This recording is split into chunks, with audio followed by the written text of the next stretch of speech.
Hi, this is the second video I've made today, and the reason I've made a second one is I ran out of memory on my iPad, so I'm going to start again. Anyway, today is the 15th of July, and it's a Saturday, and it's 2017, and this is going to be my last video for quite some while. The main reason is the fact that a lot of the stuff I've been saying is quite depressing stuff. It's quite depressing for you to look at, it's quite depressing for me to look at, and if I go over it again, I'll realise I'm saying the same things over and over again. I've made a sort of brief list, and the most annoying thing is, because it's the second video I've done, I was actually crossing off the bits on my list once I've covered them, and now I can't read them. It's really embarrassing. It just looks like a load of guff. Anyway, I'm going to talk about various things on the list according to whether I can read them properly or not. Okay. Mum woke up yesterday morning about 1 o'clock. She was in a lot of distress. Her knee was in excruciating pain. She asked me to get a doctor in. Not that unusual to call a doctor in, but it is for a knee at 1 o'clock in the morning. Cut a long story short, I went to bed with the phone beside me, expecting them to ring me back within 2 hours, which didn't happen. Woke up about 6:30. I then phoned them back. That was dialing 111. Eventually a doctor phones me, blah blah blah blah blah. Later on a doctor comes and gives her some new medication. Mum is also hoping to have a knee replacement at some point in time. She's got an appointment in about 3 weeks to discuss that. I'm not quite sure where we go with there, but I'm hoping she does get a knee replacement because, you know, even though she's not really walking that well now, even when she's not walking, she's still in a lot of pain, so it would be nice to relieve that. Okay, the next thing on my list is I am in the process of doing a will. I haven't even started it yet, but it's just, I've decided that at my time of life I need to sort of like consider things for the future. The reason it's come to this decision is in March 2016, my friend of 20 years, Martin, passed away. He was 56 years old. He was the fittest out of all my friends. He was very good at playing badminton, and when I heard he died, it was a bit of a shock. I hadn't seen him for about a year because we had drifted, but I did go to his funeral, and I just kind of thought to myself that at some point in time I could quite easily pass away in 10 years even, and you know, you might not, you know, I might not be fortunate enough to see you.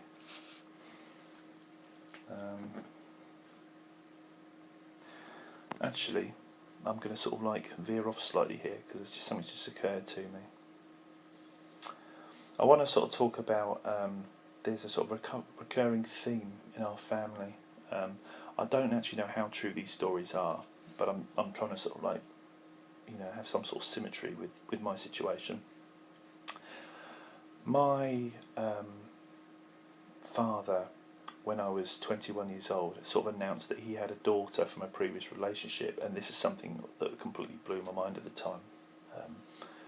I think I was quite a naive person, probably still am, and I've never liked the idea of people telling me lies, and I kind of thought that Dad keeping this from me was very, you know, deceitful. And I remember when I was 21 years old, he said, "Oh, you're going to meet your sister for the first time. Her name was Sarah, and he said you will treat her as such." And I thought that was completely disrespectful, and I thought, no, I'm not having it. So I barricaded myself in my bedroom. Anyway, to cut a long story short, my mum used to tell me this sort of story of when I was growing up about what my dad was like around about the time that I was born. And it was when I was born, he's supposed to have said, "Oh, it's a girl. It's a boy. It's it. I've always had to settle for second best," because he always wanted a girl. It wasn't until I was 21 I realised, basically, when I was born, I think if I was born a girl, that would have been an ideal replacement for what he lost. But getting a boy wasn't really part of the plan, so I was pretty much a disappointment from the moment I was born. I haven't achieved anything yet, and I'm already a disappointment to people. So anyway, from the age of 21 onwards, my relationship with my father sort of deteriorated, and I didn't even speak to him for the last 10 years of his life. I just hated being lied to constantly, and my attitude to my dad was, if he cares about his daughter so much, then he's welcome to it. I couldn't care less, and you know, that wasn't me being awkward or anything. That's honestly how I felt. I've never regretted that decision. But the sad thing is Dad throwing all his eggs in in one basket for his daughter. He didn't actually end up with either of us. Because the problem you actually find with these sort of situations is if you don't grow up with someone and you don't form a bond with somebody, but then what happens is you haven't really got anything. And so, like, if things aren't working out when two people are adults, there's nothing to keep them there. I also remember another story regarding my friend Lindsay. She told me many years ago that her father had a previous relationship with a woman, and he was going to be reunited with his son for the first time. And you have to understand the sort of dynamic, what that changes. I mean, like in my situation, I knew that I had a brother called Rob, and I knew that I had a sister called Audrey. And so quite effectively, I'm regarded as I'm obviously the youngest, but what I'm also aware of is I'm my dad's only child. When I later find out that isn't the case, I'm not the only child. I'm also regarded as sort of second-rate child because I'm not even a girl. He wanted a daughter to replace the one he had, so I'm actually second choice really. So it's not really ideal. In Lindsay's case, for example, she thought that she was the only child. No, hang on. No, she thought she was the oldest child. Sorry, I get that wrong. Get that right. So she thought she was the oldest child, and she thought that Laura was the youngest child. And then what happens is she finds out that her father has got a child from another relationship, and suddenly she is no longer the oldest child, she's the middle child. And anyway, to cut a long story short, that wasn't a happy reunion either, because although her dad's son had a reasonably good relationship with Laura, didn't have a good relationship with him. So you don't grow up, you don't have this bond because you haven't grown up with each other, and then when you don't naturally gel when you're older, you have nothing keeping you together. Yeah. Now, my last example is my brother.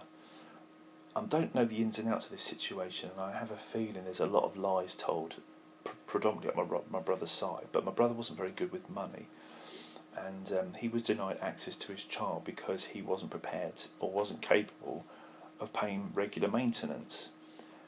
Now, the situation as I understand, and I think I need to speak to Jessica, which is my brother's daughter, on this, is because I'd like to understand it from her perspective, how she feels about not actually ever seeing her father, which is my brother, because her mother prevented. And I think Karen, my late brother's girlfriend, kind of, I think she probably wishes she hadn't done things that way. I think Jessica wishes she could have seen, her father. And I think there's a sense of loss there, that she never got that opportunity. But, from my point of view, I think my brother caused that problem. My situation is different, that I was providing, I'm still providing. But my issue is like when you actually have a large portion of your life where you are not basically growing up with each other and you haven't formed that bond, to actually be reunited with somebody, you are effectively strangers. And in most cases, I don't believe it works. Hence why I have an issue with the future, that I think I'm more worried about the future than I am worried about now. I mean, my life at the moment is pretty crap, but I worry all the time about the future, thinking I almost feel that I'm compelled into doing something I'm absolutely worried about, because the issue that I've got at the moment is, I've got like massive abandonment issues. I feel like I've been abandoned by Sue, because I feel like I've been rejected. I've also been abandoned by my friend Louise, who at the time that I was separated from you, she just decided she didn't want to be my friend anymore, and she didn't even have the decency to tell me why. My belief is she was after a boyfriend. I liked her. I loved her a lot as a friend, but no more than that. And because she was after a boyfriend, she went and found one somewhere else and just decided to cut me cut me loose. And like when you're feeling somewhat vulnerable and then that happens to you, you do kind of think, well, is there any point me investing any time and effort into making more friends when there's always a possibility that it could go wrong at any moment? And so that the future regarding you is very, very worrying, in the sense that I'm massively worried that I could be rejected by you again. Like, you spend years and years building up to something that just probably won't work. And I want you to know that my mental state is up and down like a yo-yo, and I'm frequently I frequently have all these kind of like images and various different sort of situations thrown at me, which takes me on a slightly different course. And I'm going to lead up to this next point about this woman who comes into the shop. I don't even know her name. She's a woman who, reminds me a little bit of your mother, in the sense that she's a similar build. She's quite an attractive woman, and she's got a daughter, or at least one daughter. Though she's got any more than that, I don't know anything about her. Now, there's nothing special about this person, or even especially about the situation, but why I mention this is very, very typical, in the sense that you kind of like see two people in a shop, a mother and daughter. They're basically just chatting with each other normally. Nothing special about that. But the thing is, she's brought she's brought her daughter up. They have a bond. Yeah? So my issue here is, whatever happens in the future, even if you are somewhat angry with your mother, if you believe that she was the one who stopped me from seeing you, it isn't going to alter the fact that your mother has brought you up. Your mother has paid for you to do things. Your mother has taken you on the holidays. Your mother has always been there. Yeah? So even if you are very, very angry with your mother for what she's done, she's been a constant, and that will never change. And your resentment for your mother might be very, very short-lived, but it isn't going to alter the fact that your relationship with me just vanished. So it's like you're always going to lean more towards your mother than you are to me, and I understand that. It's taken me a while to come to terms with that, but it is what it is. So it's a little bit like you aren't ever going to sort of like, I can't see that there is not going to be a massive argument whereby you're going to push your mum aside and don't want anything to do with her because of what she's done, and then gravitate towards me. That isn't going to happen. I don't think your relationship with your mother will change that much, regardless of any argument you may or may not have, because your mother's always been there. Your mother's provided for you. Your mother's has sacrificed a lot for you. Okay? But I've not been there. And you don't know me. And your mother would have always been a better parent than I would have been. But I was a very loving father, and I displayed signs of me that I didn't know that existed. The love that I showed you, and the love that I showed you was probably the most natural love that I'd ever showed anybody. And I showed a side of me I didn't know existed. But you've not seen that over the last few years because I've not been there. So naturally, with your mum being a constant, that is what you gravitate to. I understand that. That's just the way it is.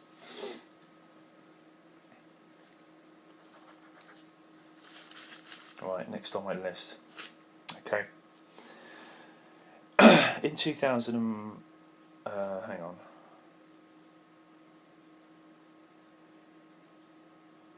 In 2015,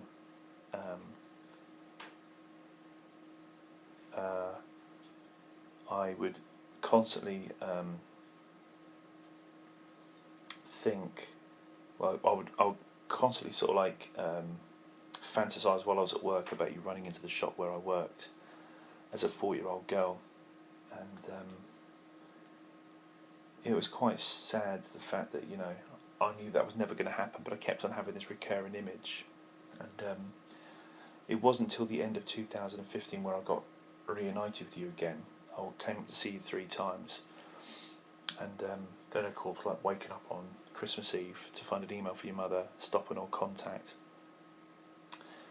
In 2016, I didn't have that image anymore. I think, like, we've seen you kind of exercise that problem. But then what I did have is this constant feeling that I was just falling, as if I was in a well and I was constantly falling and falling and falling, never actually reaching the bottom. And this sort of sense of despair. And then I kind of felt as if, like, you know, you'd got on with your life and disappeared, and I was still falling and falling and falling. Now, in 2017, I came to see you again in May, and it was quite a difficult time for me. I've already discussed it in another video, so I won't go over it too much.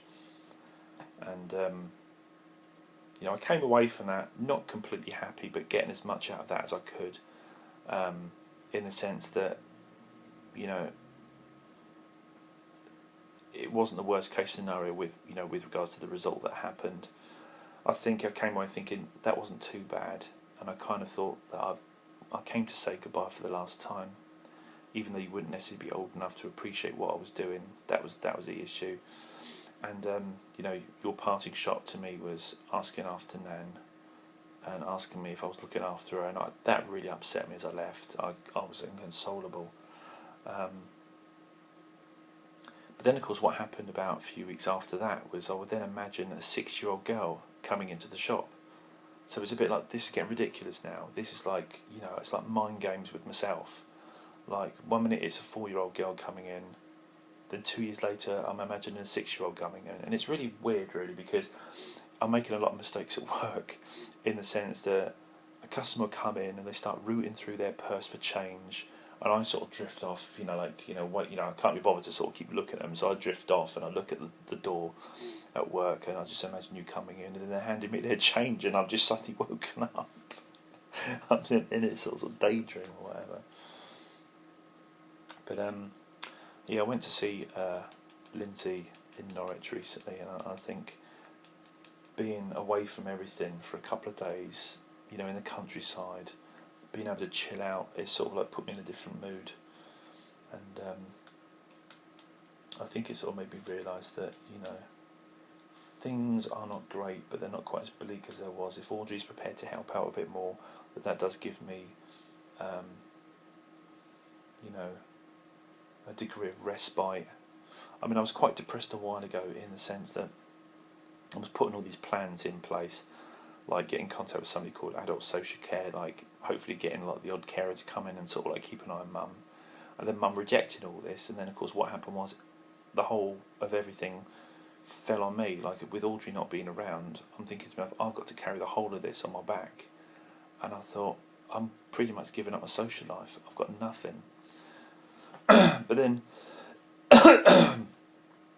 going away a couple of times during last week, and my sister being here, it just was like a massive release, and it kind of meant that, you know, I'm not going to have the greatest life going forward, but it's going to be better than I thought it was. But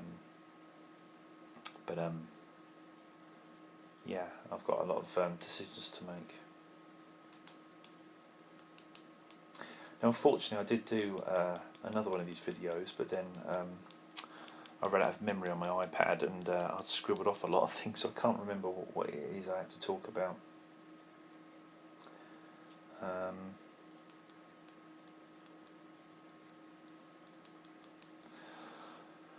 But yeah, I've probably covered as much as I need to. As I said, this is going to be the last video for quite some time.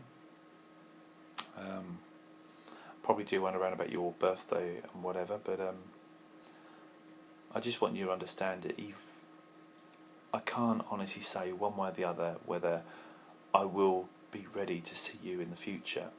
I am incredibly worried about, I've been let down so much from your mum that, and I feel completely rejected, that I don't want to be in a situation in the future where I'm incredibly vulnerable and history starts repeating itself. So, you know, if things don't work out between us in the future, or if I just decide I'm not able to see you, I know you're going to take it personally, but it really is about me protecting myself. Because like this has been going on now for about 2.5 years. It's been going on for nearly 3 years now, and I can't keep being so miserable all the time. It's not helped by my mum's illnesses, and that's not her fault. But it's the bottom line is I can honestly say that I've never, I can't remember a time when I've lacked so much self-confidence. It's really weird. It affects me in so many different ways. I don't think your mum realises or even cares just exactly what she's done. That I've literally feel like I've lost everything, and it gets to a point where even in work, for example, you just sort of go through life as if you don't really care anymore. Like, what's the point? But